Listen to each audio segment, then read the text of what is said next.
તો આજે આપણે છે ને આમાં કંકોડા વાવે છે। તો કંકોડા વાવવા માટે એની ગેઠ વાવવામાં આવે છે અને બીમાંથી પણ થતા છે એ આપણે ખબર નથી। તો આપણે એની ગેઠ ખેડૂત પાસેથી લાવ્યા છીએ એક ગેઠ અને આજે આપણે એને ઘરે વાવી છે। તો જો આ કંકોડાની ગેઠ છે અને હવે આપણે આને વાવી દઈએ છીએ।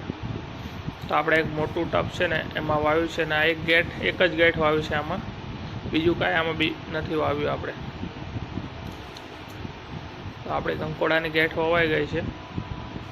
તો હવે જોઈએ છીએ આ કંકોડાની ગેઠ કેટલા દિવસમાં ફૂટીને બહાર નીકળે છે અને કેટલા દિવસે આમાં કંકોડા આવે છે।